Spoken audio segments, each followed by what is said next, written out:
Boa noite, professor. Tudo certo com o senhor? Tudo certo.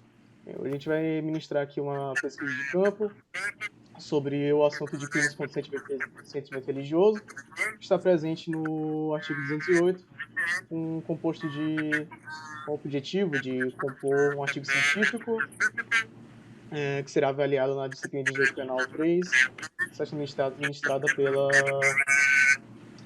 professora mestre Diana Mello. Podemos começar a entrevista, professor? Claro. Tá. Primeiro eu vou apresentar também a minha dupla, que seria a Camila Tavares. Boa noite, professor. Boa noite. Tá, vou começar aqui com as primeiras perguntas. Serão apenas 8 perguntas, professor. Bem, primeira pergunta: quais são as principais causas da intolerância religiosa para você, professor? Tem uma diferença entre intolerância religiosa e racismo, né?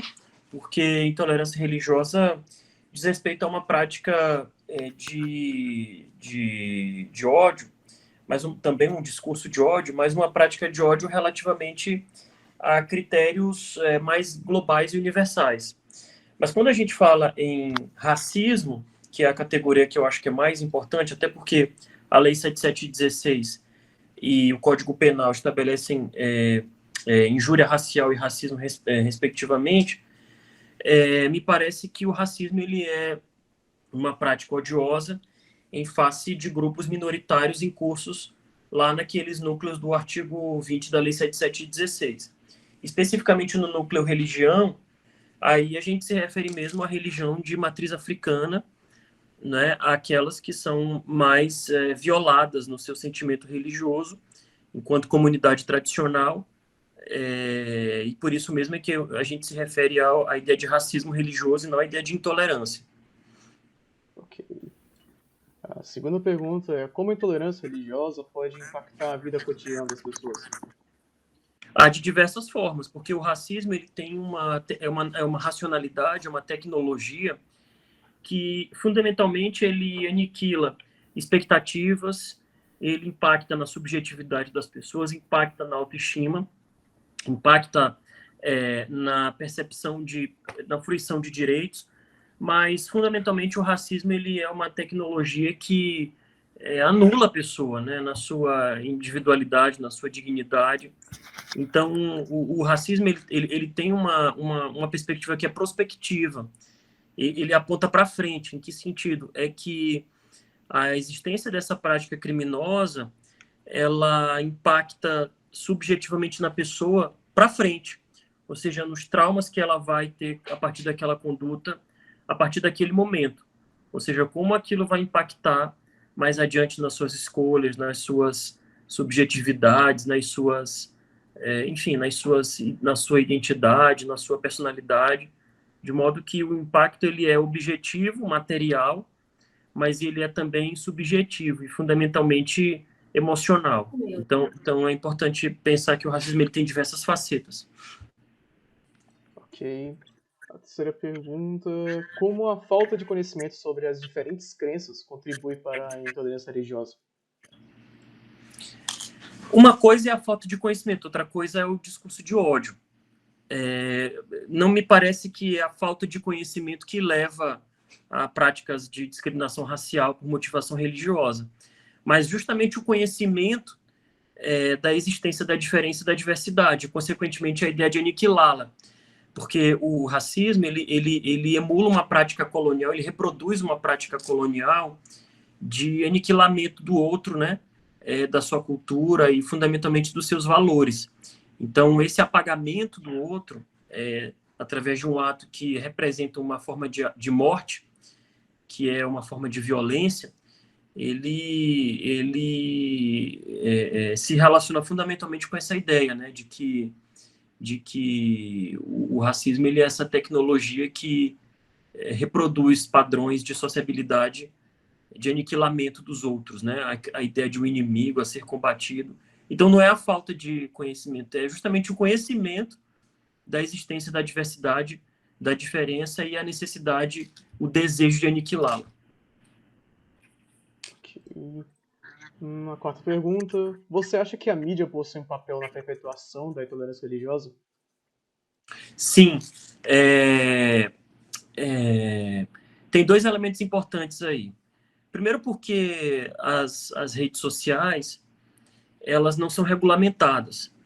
Que eu não estou falando em censura, mas eu estou falando num terreno em que a ausência de regulamentação possibilita uma reverberação de discursos de ódio sem precedentes. Então, basta você analisar o caso da Iemanjá, a quebra da estátua de Iemanjá aqui em São Luís, um caso que eu atuo também, em que depois que teve aquele ataque à imagem, pelo menos 200 manifestações, 300 manifestações odiosas em desapreço às religiões de matriz africana foram manifestadas nas redes sociais. Então, tem esse ponto, eu acho que é a ausência de regulamentação e controle das mídias sociais, mas tem uma outra questão também que eu acho que é muito importante, e que eu acho que a sociedade brasileira vem aprendendo também com isso, é justamente a ideia de naturalizar violências. Né? A ideia de você ter o racismo recreativo, que ele naturaliza a violência contra a comunidade de terreiro, que ele naturaliza a ideia de caricatural de uma pessoa de terreiro, né? Então, tudo isso possibilita a manutenção de manifestações odiosas nas redes e na mídia de uma forma geral. Mas penso também que, de uns anos para cá, a sociedade tem enfrentado mais de frente essa questão, e as sucessivas campanhas, inclusive encampadas pela grande mídia, têm alertado, né, a população e têm servido também como elemento de divulgação das práticas, dos modos de vida tradicionais de comunidade de terreiro, e também isso facilita o processo de denúncia no Disque 100, nos canais oficiais de violação de direitos humanos. Então, eu acho que a mídia tem um papel que é um papel ruim nesse sentido, de reprodução de práticas odiosas, mas também ele pode evocar a possibilidade do advocacy e do exercício de uma prática de mídia, né, que seja democrática, aberta e que possa levar as pessoas a tomarem conhecimento de atos como esses que levam ao cometimento de crimes, né, de tipos penais. Então, eu acho que tem esse viés duplo aí, né? Uhum. E esse caso da depredação da estátua da Iemanjá foi justamente o caso que a gente escolheu para debater no artigo. E agora eu vou passar a palavra para minha amiga Camila. Dando continuidade à entrevista, como é que poderia ter sido evitada a depredação da estátua de Iemanjá na praia do Olho d'Água? Primeiro, tem uma coisa que é importante dessa estátua de Iemanjá, é que ela é fruto de uma reivindicação de 2 décadas, aquela praça de Iemanjá das comunidades de terreiro do Maranhão. Uhum. Porque Iemanjá, ela é um orixá, né? E é uma orixá, e ele é um orixá, assim, que tem uma, digamos assim, uma inserção maior na sociedade por conta das questões que envolvem, né, essas representações de Iemanjá, do dia 2 de fevereiro, festa de Ano Novo. Então, grande parte da sociedade brasileira, inclusive grande parte da sociedade racista brasileira, se vale, né, desses ensinamentos, desses refinamentos, né, da ideia de Iemanjá e desses modos de vida tradicionais praticados ancestralmente por religiões de matriz africana. Tanto é verdade que a apreensão da figura de Iemanjá é de uma mulher branca. E a origem de Iemanjá não é branca, né? Mas ela foi embranquecida, né, para ter um trato e ter mais aceitação na sociedade brasileira. Mas o fato é que ela acabou se tornando um símbolo mais universal das religiões afro, né, da Umbanda, de todas as outras religiões afro de uma forma geral. E essa reivindicação ela já existe há muitos anos. Até que ela foi instalada naquela área do Olho d'Água, mas não houve nenhuma preocupação com a segurança da imagem. E nós já havíamos alertado isso. O movimento de terreiro, em suas sucessivas articulações com o poder público, já havia suscitado essa discussão. Porque desde quando tocaram fogo na estátua de Mãe Estela e de Oxóssi lá na Bahia, a gente já vinha colocando isso. Não é a primeira vez, também já aconteceu em outros lugares. Então, com a escalada dos discursos de ódio no Brasil, insuflado inclusive por uma perspectiva religiofágica neopentecostal que sustentou o governo de Bolsonaro nos últimos anos, o fato é que a gente já imaginava que isso poderia acontecer.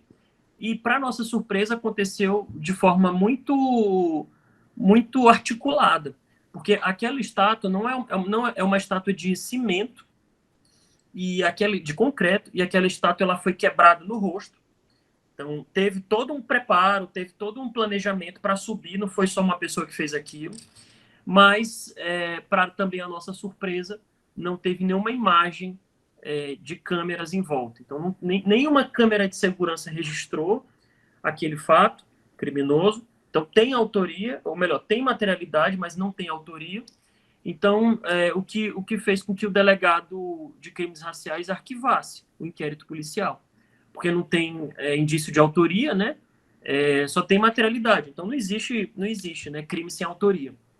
Então, ali é um patrimônio público, mas, acima de tudo, aquilo ali diz respeito a um sentimento religioso, porque aquela imagem simboliza manifestações de matriz africana, religiões de matriz africana, e, fundamentalmente, tem a ver com uma outra questão, e que é um recado que me parece muito bem dado, é que não só de ameaça, não só pelo cometimento de um crime de ordem material, mas também pelo simbolismo que aquilo assim representa, né? Ou seja, uma religião afro, mas também uma mulher que teve o seu rosto destruído, desconfigurado. Então, você tem uma série de elementos aí para se pensar nessas tramas da violência no Brasil. Ou seja, a depredação de um patrimônio público que diz respeito a uma religião minoritária, mas também a imagem de uma mulher, e que isso tem a ver com outros rebatimentos simbólicos, que é a questão da violência contra as mulheres. Então, a gente avalia dessa forma a quebra da imagem. O processo foi arquivado por ausência de provas. Mas o fato é que isso poderia ter sido evitado? Pode. Inclusive, o Estado deve responder não só pela ação, como pela omissão. Então, a ausência de vigilância, a ausência de segurança digital, né, de câmeras, etc., me parece uma omissão do Estado que deve ser devidamente apurada, no sentido de responsabilizar coletivamente o Estado pela quebra da imagem, que é o que está sendo feito, inclusive, pela Defensoria Pública. Uma ação coletiva para responsabilizar o Estado do Maranhão pelo dano coletivo causado em razão da omissão no cuidado com aquela imagem lá. Ok. E qual a importância em considerar a estratégia para a assistência da acusação em casos como esse?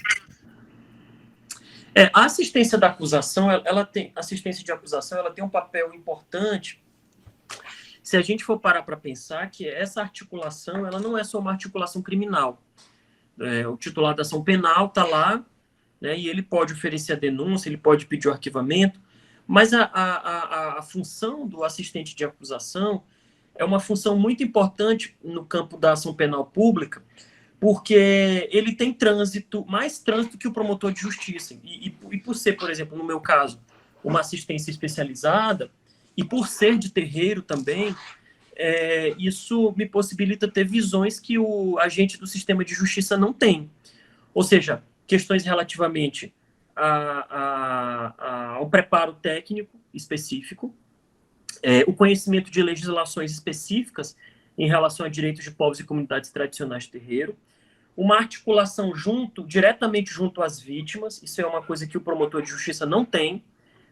No geral, o promotor só vai ter conhecimento da vítima no momento de uma audiência de instrução, quando tem, informações que o promotor não tem, coleta de provas que o membro do Ministério Público não tem. Então, o assistente de acusação ele tem um papel importante também no esclarecimento de fatos, das notícias que foram levadas ao conhecimento do titular da ação penal, para que se tenha um resultado esperado pela vítima, que é a condenação criminal do agressor, mas também a possibilidade de gerar provas para incidir no campo civil em sede de ação indenizatória. E, além de tudo, o trânsito que o assistente de acusação tem, no caso específico nosso de movimento social, que é de articular junto ao movimento, junto à sociedade civil, estratégias de autodefesa.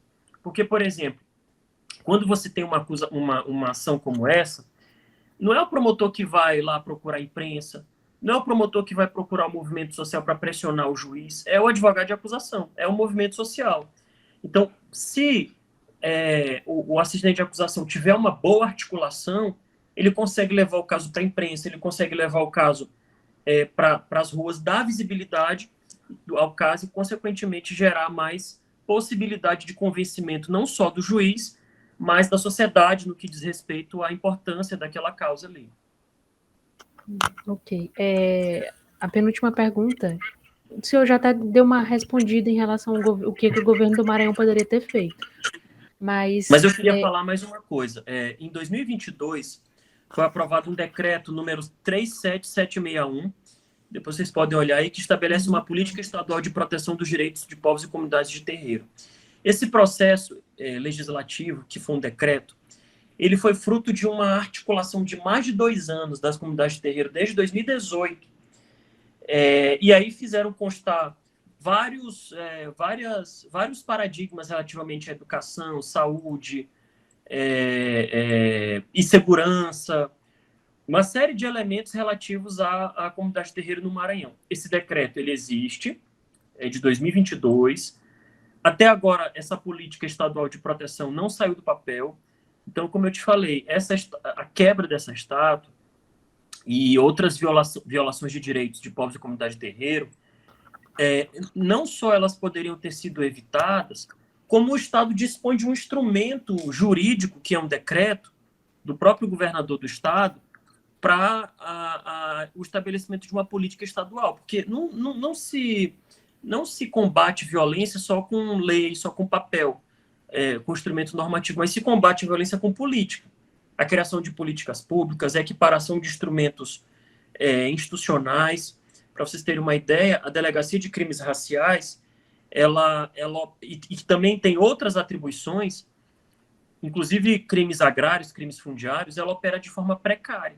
Tem só um delegado para cobrir todo o estado do Maranhão, ele tem várias atribuições, e é inviável, ou seja, até mesmo a necessidade de uma notificação para o inquérito policial, para comparecer a um ato de um inquérito policial, ele tem dificuldade porque não tem servidor. Então, o que eu quero te dizer é que o Estado dispõe, inclusive, de instrumentos jurídicos e políticos para isso. Então, em nossa visão, não faz por uma opção que é política, porque também isso se relaciona com uma outra questão muito importante, que é a redefinição do campo religioso no Brasil. Ou seja, você criar políticas públicas para segmentos minoritários significa também você contrariar segmentos majoritários que te dão voto nas eleições. Então, é importante a gente pensar, Camila e Vinícius, que essa discussão ela leva a uma questão muito maior, que é justamente essa, ou seja, por que existe um instrumento, por que não é implementado? Por que a política opera de forma precária? Por que não tem segurança pública no espaço onde tem estátua de comunidade de terreiro? Sabe? Por quê? Porque é uma escolha política do Estado. Isso, para mim, está assim, muito claro. O município de São Luís também poderia entrar nessa de fazer essa, já que o Estado está deixando um pouco a desejar, o município também poderia, no caso, quando eu falo até para evitar, eu falo no sentido geral, né? Quando eu falo Estado, eu falo nos entes federativos de uma forma geral.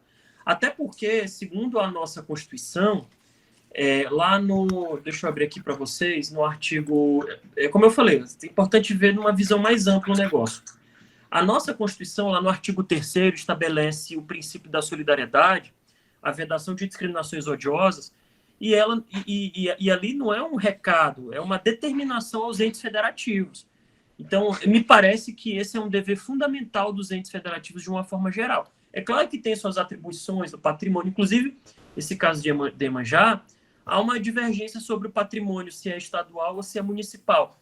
Mas, em todo caso, o que a gente tem que garantir é que compete aos entes federativos de uma forma,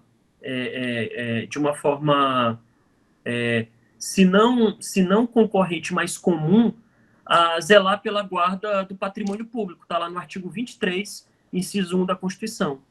zelar pela guarda da Constituição e conservar o patrimônio público. Então, seja ele estadual, federal, municipal, distrital, é dever do Estado zelar pelo patrimônio público.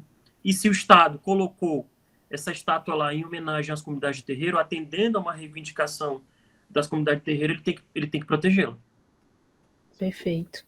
Então, só para finalizar agora, o senhor até já respondeu, mas nesse caso, a legislação, ela existe, nós sabemos que ela existe, você até falou de um decreto que... Estadual. Exatamente, mas na prática está deixando a desejar bastante, né? Então, nesse caso, o enfrentamento aos crimes contra o sentimento religioso está mais na esfera de deixar a desejar na ação do que na legislação? Eu acredito que sim. Agora, só tem uma coisa que eu acho que é importante,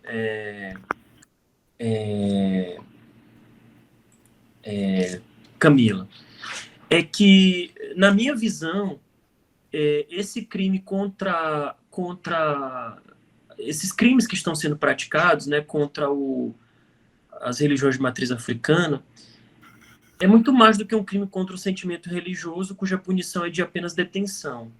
Uhum. Na realidade, me parece, e essa não é uma percepção minha, mas que a própria legislação estabelece, que se você pegar o princípio da especialidade, você vai ver que a Lei 7716, que é a lei que estabelece os crimes raciais, e o Código Penal, injúria racial, estabelecem uma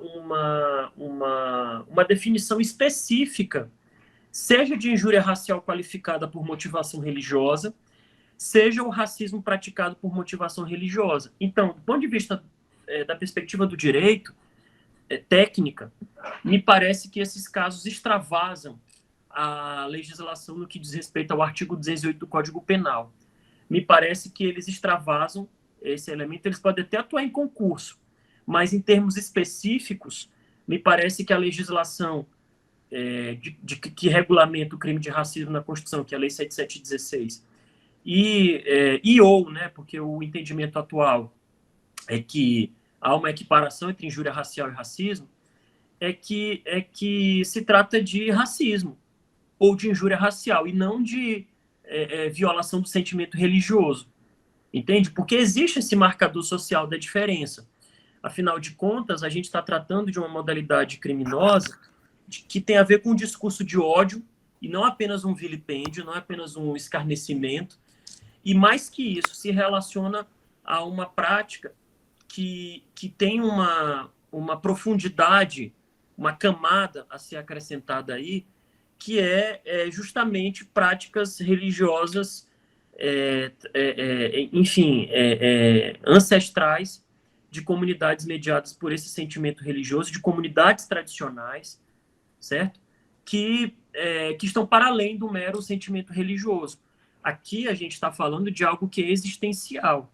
Se a gente for lá para a Constituição, no artigo 215 e 216, ele fala lá do respeito aos direitos culturais de povos formadores do processo civilizatório nacional.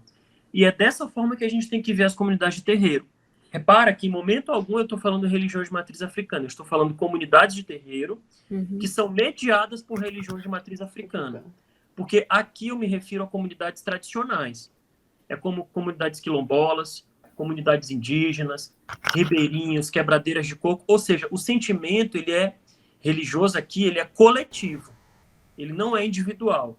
Então, por essa razão é que a gente não trata de algo como um mero sentimento religioso ou como um mero racismo religioso.